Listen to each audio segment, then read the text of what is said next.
Alhamdulillah, luar biasa. Allahu Akbar. Sebelum kita memulai pembelajaran hari ini, atau baiknya kita berdoa. Berdoa dimulai, berdoa selesai. Nah, kita absen dulu ya.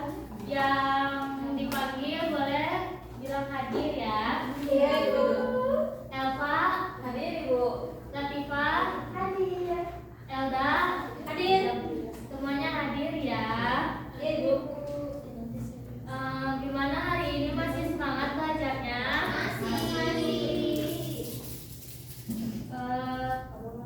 Pertemuan, ada yang ingat gak pertemuan sebelumnya kita belajar apa? Saya, Ibu. Boleh kita apa? Sebelumnya kita belajar ciri-ciri manfaat alat pengelolaan kerajinan bahan limbaan organik, Bu. Betul, pintar ya, masih ingat, hebat.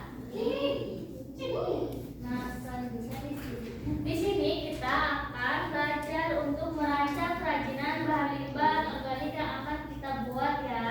Jadi kita pertemuan selanjutnya kita akan membuat kerajinan. Mau nggak? Mau. Oke. Nah, di sini ada pretest terlebih dahulu ya. Jadi pretestnya mengapa sih kita perlu membuat perencanaan sebelum praktik? Karena untuk proses pembuatan kerajinan terarah dan tidak bingung selanjutnya akan masuk dalam tahap membuat apa. Ya, betul sekali. Jadi kita tidak bingung. Jadi tinggal melihat seperti langkah-langkah di perencanaan gitu ya. Nah, di sini ada pun tujuannya, yaitu peserta didik dapat menjelaskan teknik-teknik pengolahan bahan limbah organik. Peserta didik dapat merancang gambar atau sketsa untuk membuat kerajinan. Peserta didik dapat membuat langkah-langkah pembuatan kerajinan secara terurut dan sistematis. Dan terakhir, peserta didik dapat memprediksi berapa biaya yang akan digunakan pada pembuatan kerajinan kali ini. Selanjutnya nih ada teknik pengolahan bahan limbah organik. Jadi teknik pengolahan merupakan cara atau metode yang digunakan untuk mengubah bahan limbah organik menjadi kerajinan yang memiliki nilai guna dan keindahan. Teknik ini sangat penting dipahami karena setiap jenis bahan memiliki karakteristik yang berbeda sehingga memerlukan perlakuan yang berbeda pula agar hasilnya maksimal, rapi, dan tidak mudah rusak. Nah, di sini ada macam-macam teknik ya. Yang pertama ada teknik memotong. Teknik ini digunakan untuk membentuk bahan sesuai dengan desain yang telah direncanakan. Proses pemotongan harus dilakukan dengan hati-hati agar hasilnya rapi dan tidak melukai tangan. Biasanya menggunakan gunting atau bahan tipis seperti plastik atau cutter untuk bahan yang lebih tebal. Ketelitian dalam memotong sangat menentukan bentuk akhir kerajinan. Selanjutnya ada teknik melipat. Teknik melipat digunakan pada bahan yang lentur seperti plastik kemasan atau kertas. Melalui teknik ini, bahan dapat dibentuk menjadi pola tertentu tanpa perlu dipotong. Hasil lipatan yang rapi akan memberikan nilai estetika yang lebih tinggi pada kerajinan. Selanjutnya ada teknik menempel atau merekatkan. Jadi teknik ini bertujuan untuk menyatukan beberapa bagian bahan agar menjadi kesatuan yang utuh. Biasanya menggunakan lem tembak atau lem serbaguna. Proses penempelan ini harus dilakukan dengan tepat agar kuat dan tidak mudah lepas serta tidak meninggalkan bekas lem yang berlebihan. Selanjutnya ada teknik merangkai atau menyusun nih. Teknik ini dilakukan dengan cara menggabungkan beberapa bahan menjadi bentuk baru tanpa banyak perubahan bentuk asli. Contohnya, menyusun botol plastik atau kaleng menjadi suatu kerajinan. Teknik ini menuntut kreativitas dalam menyusun agar hasilnya menarik dan fungsional. Selanjutnya ada teknik menganyam nih. Teknik menganyam dilakukan dengan cara menyalakan bahan seperti plastik atau tali rafia secara teratur hingga membentuk pola tertentu. Teknik ini membutuhkan ketelitian dan kesabaran karena prosesnya cukup detail, tetapi hasilnya biasanya kuat dan memiliki nilai estetika tinggi. Teknik membentuk atau membengkokkan. Teknik ini digunakan pada bahan yang dapat diubah bentuknya seperti kawat atau logam tipis. Dengan bantuan alat serta bahan dapat dibengkokkan sesuai kebutuhan desain. Proses ini harus dilakukan dengan hati-hati agar tidak merusak bahan atau melukai tangan. Yang terakhir adalah teknik finishing atau penyelesaian, merupakan tahap akhir dalam pembuatan kerajinan. Pada tahap ini dilakukan pengecetan, penghalusan atau penambahan hiasan agar kerajinan terlihat lebih menarik dan rapi. Finishing yang baik akan meningkatkan nilai jual dan keindahan produk. Sampai sini ada yang ingin ditanyakan? Cukup, Ibu. Baik, kita lanjut ya. Lanjut. Nah, selanjutnya ada langkah-langkah perencanaan. Di sini ada 6 langkah ya. Yang pertama ada menentukan ide produk. Jadi ide produk dapat berasal dari lingkungan sekitar atau contoh yang sudah ada. Pemilihan ide sebaiknya disesuaikan dengan ketersediaan bahan dan tingkat kesulitan agar dapat dikerjakan dengan baik. Yang kedua, membuat sketsa. Setelah ide ditentukan, langkah berikutnya adalah membuat gambar atau sketsa produk yang berfungsi sebagai gambaran awal bentuk kerajinan sehingga memudah dalam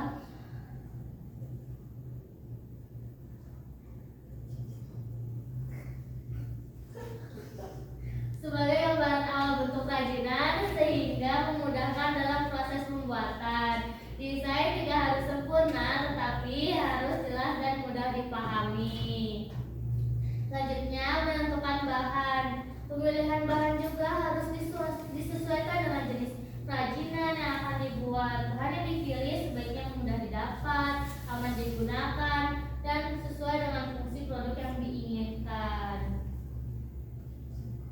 Selanjutnya ada menentukan alat. Nah, alat yang digunakan harus dipersiapkan juga nih sebelum praktik dimulai. Pemilihan alat harus sesuai dengan teknik yang akan digunakan agar proses pembuatan berjalan lancar dan aman. Selanjutnya ada menentukan teknik. Setiap kerajinan membutuhkan teknik tertentu dalam pembuatannya. Pemilihan teknik harus disesuaikan dengan jenis bahan dan bentuk produk agar hasilnya maksimal. Yang terakhir ada menyusun langkah kerja. Jadi langkah kerja dibuat secara urut dari awal hingga akhir. Hal ini bertujuan agar proses pembuatan lebih terstruktur, tidak membingungkan, dan meminimalisir kesalahan.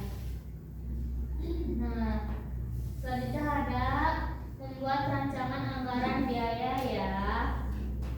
Nah, rancangan anggaran biaya adalah perhitungan biaya yang diperlukan dalam proses pembuatan kerajinan. RAB mengetahui jumlah biaya yang harus dikeluarkan sehingga kegiatan dapat dilakukan secara efisien dan terkontrol. Jadi kita kayak memastikan gitu ya harga cukup segitu dan tidak ada penambahan biaya lainnya. Langkah-langkahnya nih membuat RAB. Yang pertama, mencatat semua kebutuhan. Yang pertama, mencatat seluruh bahan dan alat yang dibutuhkan dalam pembuatan kerajinan, baik bahan utama maupun bahan tambahan. Hal ini penting agar tidak ada kebutuhan yang lewat. Yang kedua ada menentukan jumlah kebutuhan. Jadi setelah mencatat semua kebutuhan, kita mencatat jumlahnya juga. Setelah semua bahan dicatat, tentukan jumlah masing-masing bahan yang diperlukan. Penentuan jumlah harus disesuaikan dengan kebutuhan agar tidak terjadi pemborosan. Nah, selanjutnya adalah menentukan harga satuan. Setiap bahan dan alat yang digunakan memiliki harga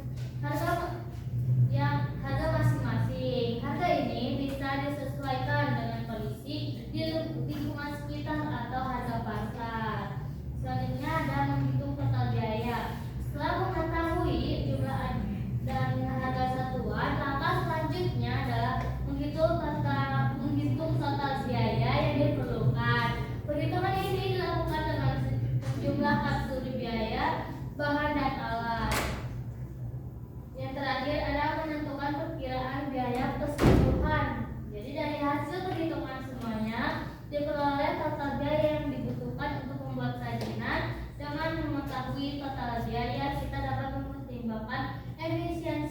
bahkan menentukan harga jual jika produk akan dipasarkan. Sampai sini ada yang ingin ditanyakan lagi? Cukup, Ibu. Nah, selanjutnya kita ada proses ya. Nah, prosesnya itu sebutkan 2 teknik dasar dalam pembuatan kerajinan. Saya, Ibu. Boleh Aci. Jadi 2 teknik dasar itu yang pertama ada teknik menganyam. Nah, teknik itu dilakukan dengan cara menyiapkan bahan seperti plastik atau tali rafia. Kemudian ada teknik menempel. Nah, kalau teknik menempel itu menyatukan beberapa bahan dengan menggunakan lem, Bu. Bagus, tepat sekali jawabannya. Nah, sebelum masuk kesimpulan, ada tugas nih buat pertemuan selanjutnya. Jadi kalian harus membuat perencanaan dan sekaligus rancangan anggaran biayanya untuk membuat kerajinan ya. Jadi dibagi 2 kelompok gitu. Nah, sekelompok harus beda kerajinannya, oke? Oke. Baik, sudah paham? Paham. Tidak ada kesulitan? Tidak. Selanjutnya di sini ada kesimpulan. Siapa yang mau membacakan kesimpulan? Saya. Persiapan sebelum praktik pembuatan kerajinan limbah organik sangat penting untuk menghasilkan karya yang baik dan berkualitas. Pemahaman teknik dasar seperti memotong, menempel, merangkai, dan finishing membantu proses pembuatan menjadi lebih tepat dan aman.